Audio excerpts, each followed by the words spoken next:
Welcome to Consumer Adventures. My name is Giorgia Pasqualetto, and in this podcast, I bring you behind the scenes of emerging challenger consumer brands. Today with me, I have Gaëlle Chatelard, founder at Ethosa. Ethosa is a range of powderful shower products manufactured without water and customizable to customer needs. The company is at the very early stages, and actually I'm very, very excited because Gaëlle is going to make some very big announcements about the brand in this episode today. So let's get started. Welcome, Gaëlle. Thank you for joining me. How are you? I'm very good. Thanks, Georgia, for having me. My pleasure. So, Gaëlle, as always, I would like to start with a little bit of an introduction about the product. It's a very, very interesting concept. Can you please tell us a little bit more about what you're building at Ethosa? Yeah, absolutely. Thanks a lot for the introduction, Georgia. So as you said, Ethosa brings you the first environmentally friendly, refillable, powdered personal care products that are also tailored to people's body skin needs. So we offer powder to gel body washes that are water activated and that transform in seconds from powder to gel. We are only using natural plant ingredients that are chosen for their unique properties. Our products are pure, planet-friendly, and they also leave minimal impact while delivering maximum skincare results. What we also wanted to do with this concept is really reimagining the bathing experience. And for that reason, we invented a product that people can mix and tailor themselves whilst using less water consumption. So what we do is really taking bathing to a whole new level and create endless possibilities for people to become the master of their own sensory shower experiences. It goes from selecting the formula suiting personal body skin needs to the fragrance you decide to add or not. Furthermore, we also have sustainability at the core of everything that we do. For us, it's really about marking and making a shift in attitudes in the industry, not only for brands, but also for consumers.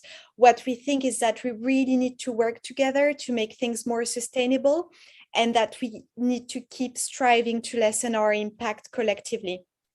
So for that reason, at Ethosa, we use carbon-friendly aluminum bottles that are designed to be refilled. Our powder to gel home kits are also designed as refills. We, as you said, manufacture without any water, which means that we have also super lightweight products which reduce CO2 emissions in transport. We also try our best to keep plastic use to the absolute minimum. And we do need to use it in very few places because I will explain a little bit more later on, but the packaging industry is not fully ready for the sustainable shift. But while we do use it, we ensure that it's fully recyclable, and we are also completely transparent about the fact that we're using it and how it can be recycled. That's fantastic. Thank you so much for this introduction. Is a very, very, again, interesting concept, interesting product. You touched on so many different aspects, so many different trends and features, which are very interesting, such as sustainability, waterless, refillable. A lot of very interesting features that obviously we will unpack one by one during the episode. Before we go into exploring a bit more, I would like to ask you a little bit more about yourself so that we get to know you a little bit better. Can you tell us a bit more about your background? Yeah, so I would say that my background actually is quite broad. So I went to business school in France for my bachelor, and I then moved to the UK to take my master's in hospitality management at Oxford Brookes University. So something quite different. Absolutely. Yeah, following my studies, I actually started working for a startup in the prestigious wine industry, based in London. And this is really where I got to experience how a newly born business operates on a day-to-day basis and also plans for the future. So it was a very enriching experience in that sense. And I then moved to a leading market intelligence agency where I'm currently occupying the role of key account manager. Fantastic. And how did you start working on this concept? Yeah, so the idea actually came to life about 2 years ago. So with my job as a key account manager prior to COVID time, I used to travel a lot, and I stayed in a lot of different hotels. And every single time I was seeing the exact same thing in bathrooms. So all the plastic being wasted with the amenities that are Right. offered, so your shower gel, your shampoo, and so on. And not only the waste of plastic, but also these products, I did not want to use them because I knew that they were full of naughty ingredients, and I was really not invited as a consumer to put them on my skin. So at first, I wanted to find a solution to really put an end to this huge waste. And I wanted to introduce a solution that would be more sustainable for the hospitality industry.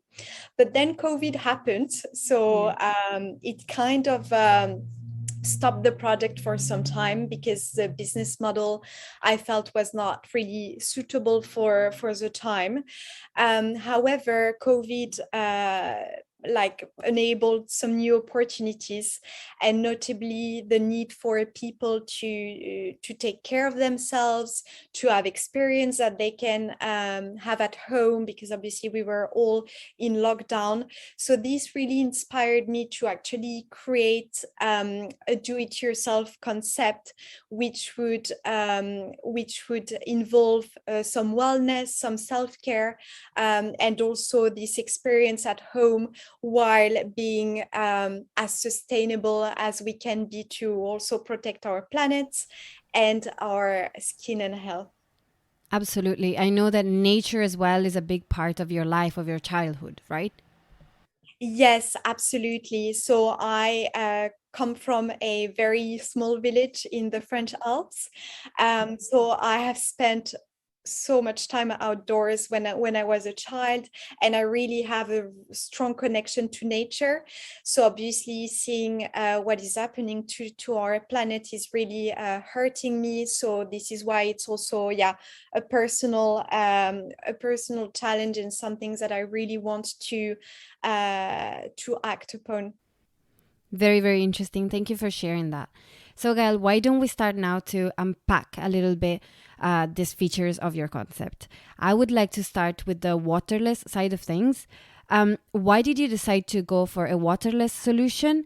What are the benefits, and what does waterless really mean in this context? Yeah, so I think there are two big reasons. So first of all, we all know that water scarcity is quite a big challenge. So we are fortunate enough in Europe and in the UK to have water that we can consume, that we can drink, that we can use in the shower, but it's not the case all around the world.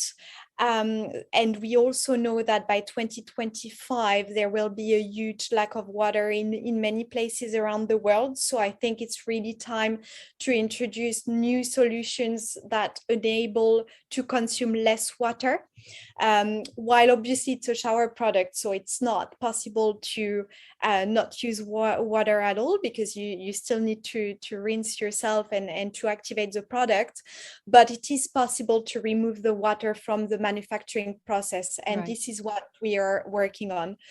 Also, the fact that we do not have any water in our formulation. As you might know, 80 to 90% of formulations, actually, of shampoos, conditioners, shower gels, is water. So they are heavy products, which usually also need plastic as containers. And when removing this water, it means that we can use sustainable packaging to transport the materials, the formulations. So we do not need to use plastic. And also we are reducing CO2 emissions when producing, when shipping, and so on. So these are the two main reasons. Awesome. So the product comes in a powder format inside a metal bottle, right? So almost there. So it comes in a paper sachet, actually, which is biodegradable. And once you reconstitute it at home, you transfer it to a lifetime refillable bottle, which we also provide as part of our starter kit. Right, fantastic. What I want to ask you next is about the development. How did you go from the idea to developing the product? How did finding the suppliers, developing the formulation, how did this whole process look like for you?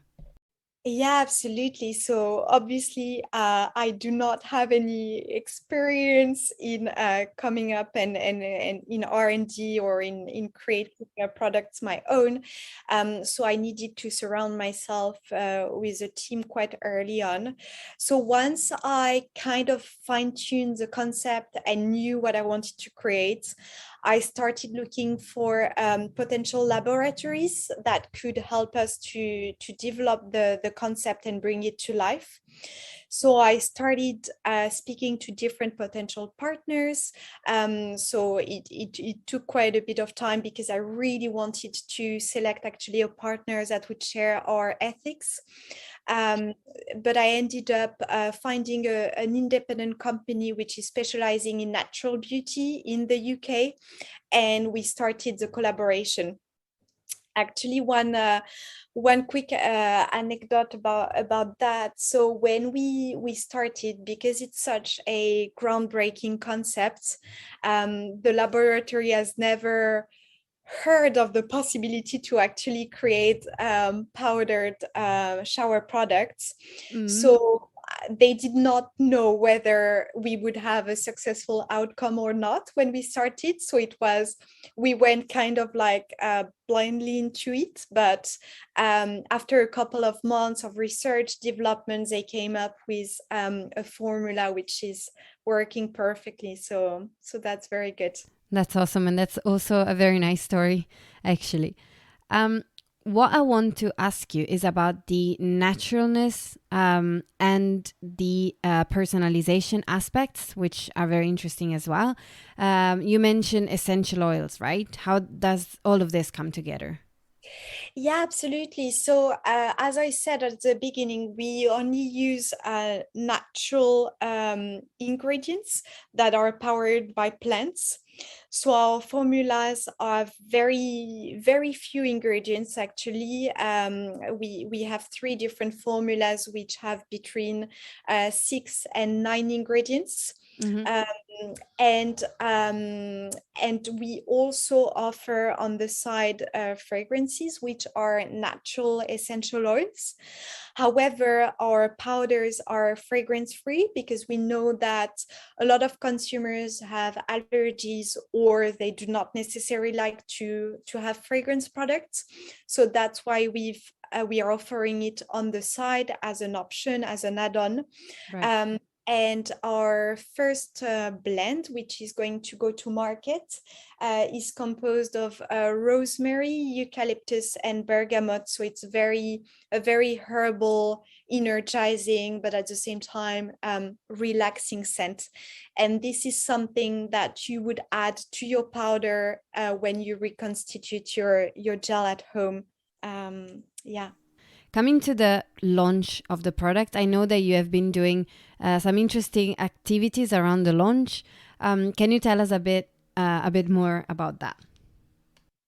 Yeah. So actually, we have just started communicating on social media. We were quite low profile for some time because obviously we were looking to create the product, have something that works, and put everything together from an operations standpoint. Sure. But now we've started communicating and we've decided to use LinkedIn, Facebook, and Instagram to start with. And we are currently slowly unveiling more and more information about the brand, the concept, but also our mission as we are preparing for our soft launch on Ulule, which is a crowdfunding platform in October. So indeed, as you say, we try to engage our audience in the most creative ways possible. And we always try to find new ways of introducing information. And at the moment, we are running a clue game on a daily basis to help people actually guess our concept before we unveil it. So on a daily basis, we provide new information about the concept, whether it is about the do-it-yourself aspect of the product or the personalization or one of our hero ingredients. So we're just helping people to put things together and understand what we're bringing to market. Very, very interesting. You mentioned the crowdfunding campaign. How come you chose this method for your launch? Yeah, so we have decided to launch our concept on a crowdfunding platform, which is called Ulule. And just as a quick background, so Ulule helps creators to take action actually to build a better world. So they're really about sustainability, inclusivity, and we have actually selected them for their strong ethics, which have recently been acknowledged by the B Corp certification. So it was really essential for us to launch on a platform which shares some of our ethics. And they've also already brought to life 30,000 projects. So yeah, we're looking to be part of the next ones. And why we did to go and launch on a crowdfunding campaign, it's simply to raise awareness around our movement and strengthen our community. So it's a rather, again, groundbreaking new concept that consumers are not familiar with. So we strongly believe that we need to educate around our concept and our mission as well, and the movement that we are creating to onboard people before we officially launch on our D2C website. Very, very interesting. You mentioned D2C website. I wanted to ask you about your go-to-market strategy. Do you think you will be mainly selling through your website, or are you also looking at other channels as well? What's the plan there? Yeah, so once the crowdfunding campaign is completed, so at the end of October 2021, we will actually prepare to launch our official D2C website. What we will do when launching our D2C website is introducing the other variants of our products, because we will only launch with one type of powder on the crowdfunding campaign, but we have two more. And following this, we are already in conversation with some small independent boutiques and retailers. So that would be the plan at first. For the rest, I guess you will need to wait a little bit longer, but also one other piece of info, we're already working on the development of our next product. So things will escalate quite quickly once we're launched. Interesting. Thank you for sharing that. I picked up on two more variants that you will be launching soon. Can you tell us a bit more? What are you launching now, and what are the other two variants? Exactly. So we have developed three different powders, three different formulas, which suit different skin types. So there is one which is more for dry skins, the other one for sensitive skin, and the final one for well-balanced skins. We will launch with a well-balanced skin, which is like our first formula, and we will add the sensitive and dry skins formulas at the end of the year. And the difference between these different formulas, so the well-balanced one is the base, and in the other two variants we have different active ingredients, natural, plant powered, again, that we've selected to actually target specific skin issues such as dryness or sensitiveness, for example. Absolutely. And in terms of these three different formulations, is it something that you discussed together with the supplier, that you came up together with your supplier, or is it something that you had envisioned already? How did you come up with them? Yes, so to be honest, this is something that I had in mind when I came up with the concept, because as a consumer, I find that, especially, I mean, in the shower world, there are no really options to have something that suits your skin type. It is quite like similar, like one product that fits all. And I really took inspiration from the skincare world, and from other categories where you would have products that are actually suitable, yeah, to different skin or hair types, for example. Um, Also, yes, we are working with a skincare experts, with also, yeah, advising us on the ingredients that we are using in our formulas, and who is also in charge of writing the newsletters that we have available on our landing page. Right. So, from an expert point of view, to help the Exactly. consumer to make the right choice. Yeah, it's also a very new concept again, and consumers are really not used to Mm-hmm. like reconstituting like a shower gel at home from like a powder format. So I think there's a lot of education that needs to be done. Absolutely. Um, But you yeah. think the consumer is ready and is willing to do that? Did you run any research, validation research, or do you have any idea about how the consumer is going to react to this product? Yeah, absolutely. So there is different consumer research that have been run by various companies, and notably by the British Beauty Council.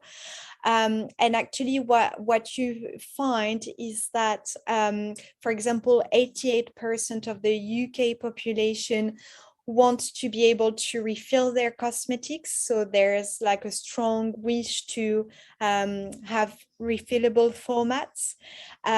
Also, what you find in the same studies, that 1/3 of, again, UK population do not understand the ingredients in the beauty product they use. So it's huge. So we are doing a lot of work around the ingredients that we're using, really educating the consumer, using very easy language as well, to help them understand and know what's actually in the formula, but also what the role, the benefit of the ingredient, or the function.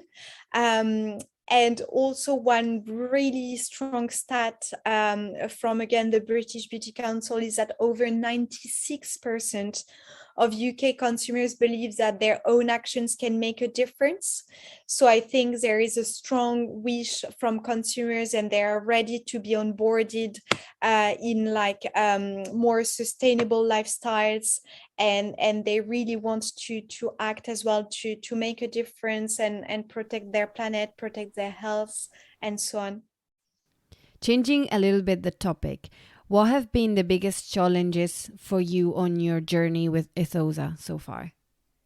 Yeah, so I have identified two big challenges. I Mm-hmm. mean, there are probably more, but one is negotiating with suppliers, Right. because I did not mention it just yet, but we are currently a self-finance business, Mm-hmm. so with limited resources.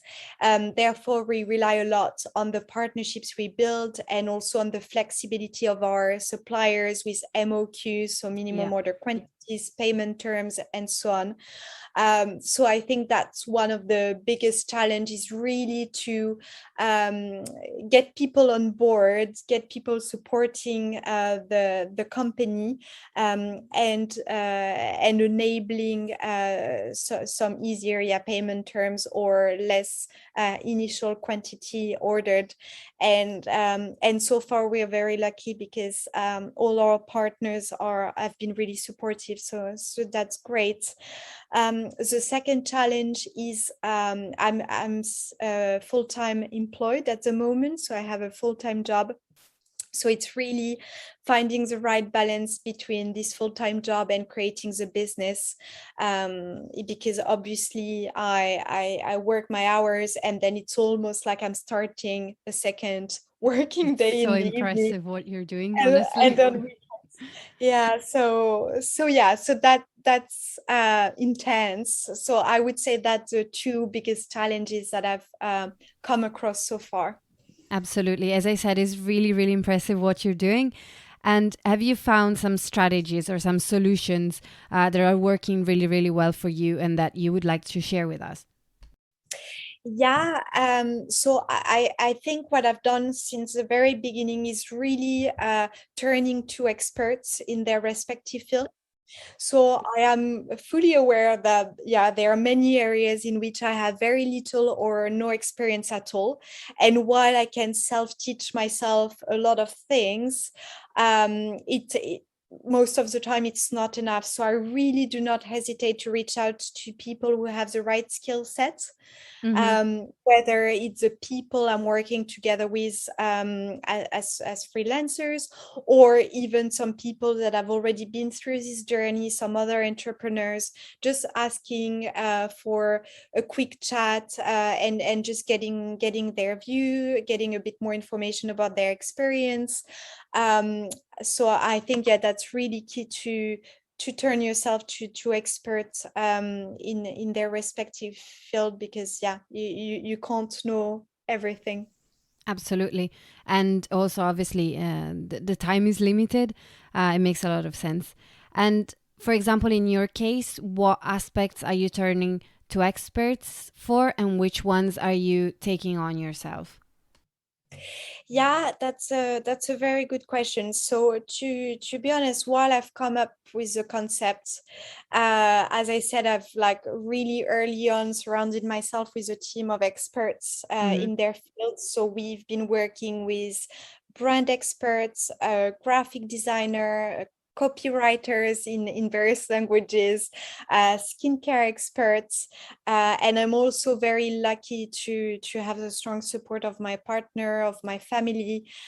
So yeah, I'm not alone, and there's a team of experts, yeah, that are really helping us to do the heavy lifting at the moment. That's great. Yeah.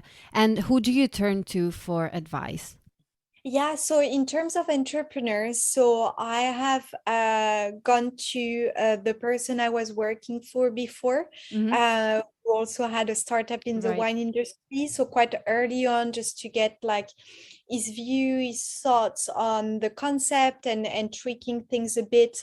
I also have some friends who have started quite a few businesses. So same, I went very early on to them to ask for advice, to get support in some areas where I was lacking a bit of expertise. And then I'm really also researching. So, for example, I know that I'm going to launch on Ulule. So, I've spent quite a bit of time studying other campaigns and reaching out to founders that have been successful with their campaigns and just, yeah, having a quick chat.